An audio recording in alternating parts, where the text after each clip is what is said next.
Good morning বন্ধুরা, সকলকে জানাই শুভ নববর্ষের প্রীতি ও শুভেচ্ছা। আজকের সকালটা কিন্তু নববর্ষের প্রথম সকাল। তো আজকে সকালবেলা উঠে গেছি, স্নান টান করে নিয়েছি, স্নান করে একদম রেডি হয়ে গেছি। কিন্তু নতুন জামা কিন্তু আমরা আমাদের নিয়ম নতুন জামা স্নান করে উঠেই পরতে নেই। তো নতুন জামা বলতে নতুন কিছু কিনেই নি, যা একটা কিনেছিলাম সেটাও পরে ফেলেছি। তো আমি স্নান টান করে নিয়েছি, স্নান করে একদম ঠাকুরের ফুলটা নিতে চলে গেছিলাম একটুখানি, ঠাকুরের ফুল নিয়ে চলে এসেছে। আর মাকে দেখো, মাকেও জানাচ্ছি আমি শুভ নববর্ষের প্রীতি ও শুভেচ্ছা। সবাই ভালো থাকো, ঠাকুর প্রতিটা মা যাতে আমার ভালো থাকে। আর আজকে কিন্তু নববর্ষের কিন্তু আজকে স্পেশাল, আজকে আমাদের কাছে একটা ভীষণ ভালো একটা দিন। তো আজকের দিনটা কিন্তু আমাদের বেশ মজা করে একগাল হাসি নিয়ে যাতে সবাই ভালো থাকে, সুস্থ থাকুক, সবার কাছে এই কামনাই করি ভগবানের কাছে। তো আজকে সকালবেলা উঠে একদম স্নান টান করে নিয়েছি, স্নান করে নিয়ে একদম এখন পুজোটা করে নেব। তো ভাবলাম তোমাদেরকে নববর্ষের প্রীতি ও শুভেচ্ছা জানাই। সবার আগে তো তোমরা আমার কাছে অনেক স্পেশাল, প্রতিটা মানুষ যারা যারা আমাকে এতটা সাপোর্ট করো, সবার যাতে ভালো সবাই যেন ভালো থাকো, সবাই ভালো থাকো। আমি না কথা বলতে বলতে হয়তো একটু আটকে যাই আমার, কিন্তু প্রতিটা মানুষ যাতে ভালো থাকে, পৃথিবীর জন্য সবসময় আমাদের হাসি খুশিভাবে যেন বছরটা কাটে, এতটুকুই কামনা করি ঠাকুরের কাছে, আর কিছু নয়। তো আমি স্নানটা করে নিয়েছি, এখন স্নান টান করে একদম পুজোতে বসে যাবো। কারণ আজকে নববর্ষের দিন আমি ঠাকুরকে পুজো না দিয়ে আমি কিছু করি না। মা এটা আমার থেকে না, এটা আমার মা আজকে মায়ের অনেক নিয়ম আছে, মায়ের নিয়ম আছে, অনেকেই করে হয়তো। আজকে মা পুকুরে যাবে, আমার মায়ের কথা বলছি, পুকুরে যাবে, তেল পান দেয় আজকে আমাদের। আমি তো কিছুই করি না, এই সমস্ত সবটাই মা করে এগুলো, আমরা কোনোদিনই কিছু করি না এগুলো। মাকে দেখেছি, ছোটোবেলা থেকে দেখেছি মা পুকুরে যায়, গঙ্গা পুজো করে, তারপরে আজকে মা সব কিছু করে। তো যাই হোক, তো আমি তো এই সমস্ত কিছুই করি না। তো এখন আমি স্নানটা শুধু করে নিলাম। মায়ের কথা হচ্ছে সবসময় বলতো যে বছরের প্রথম পুজোর সময় সারাটা তোমরা তাড়াতাড়ি স্নানটা করে নিয়ে ঠাকুরটাকে দিয়ে দেবে, এটাই মায়ের কাছে শেখা আমার।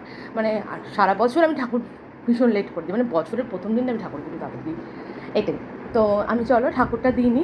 তো আজকে কিন্তু একটু বেরাবো বলতে আজকে আমার অনেক জায়গায় ইনভাইট, আজকে আমার প্রচুর জায়গাতে আমি আজকে বছর আমি অনেক জায়গা 3-4 জায়গা থেকে আমাকে ইনভাইট করেছে। কারণ আমি মনে হচ্ছে ইনভাইট আমি পেয়েছি, আর প্রতি বছর আমিই যাই, এই কি হালখাতা না কি যেটা একটা হয়, সেটা বাবার সব কিছুতেই আমি যাই, বাবা ওই দোকানে কিন্তু এবছর আমার একটা স্পেশাল হচ্ছে, এবছর আমি মনে হচ্ছে আমি বড়ো হয়েছি, এরকম একটা ফিল নিচ্ছে।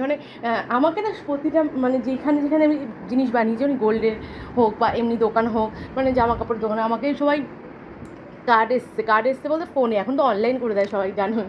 তো দেখছি কি হোয়াটসঅ্যাপে সবাই মোটামুটি অনলাইনে দেখছি আমাকে মেসেজ করে বলছে, হ্যাঁ আজকে কিন্তু নববর্ষ আছে, তোমরা কিন্তু আসবে, অবশ্যই আসবে।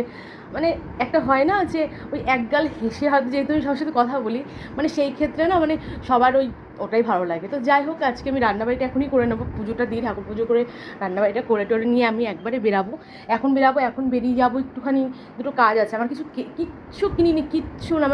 আমার রায়ের পরীক্ষা শেষ হয়েছে হলো গিয়ে 12 তারিখ, কালকের দিনটা হাতে সময় চলে, কিচ্ছু কিনিনি। নিজের জন্য তো ছেড়েই দাও, কালকে পার্কের জন্য আমার পুচকুটার জন্য আমার কী কিনেছি, 4টে শুধু গেঞ্জি কিনেছি। আমার না নিজে ভালো লাগছে না, রায়ের জন্য, রূপসার জন্য, বাবার জন্য, আমার গপ্পু শোনার জন্য কিছু কিনিনি, কিচ্ছু কেনা হয়নি। হয়তো গপ্পু শোনার জন্য কিছু কিনিনি বলে হয়তো আমার জন্য কিছু কেনা হয়নি, এমনকি দাদার জন্য কিচ্ছু, কারোর জন্য কিছু কেনা হয়নি।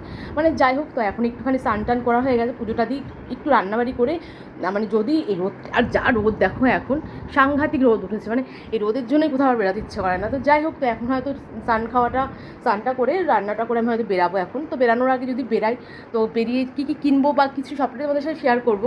ভেবেছিলাম দেখো যে এই শেষ সময় নীলের উপোসের সময় তোমাদেরকে বলেছিলাম যে আমি গঙ্গায় যাবো, পুরো এমনি কোনো রোদ দেখে না গঙ্গায় যাওয়া হয়নি। তো যাই হোক, তো চলো, শরীরটা তো টায়ার্ড না, ঘুম পাচ্ছে, উইক লাগছে। তো আমি পুজোটা দিইনি, পুজো টুজো করে তোমাদের সাথে আবার আমি একটা কথা বলছি। ততক্ষণের জন্য আমি আসছি আবার নেক্সট ব্লগ নিয়ে। টাটা।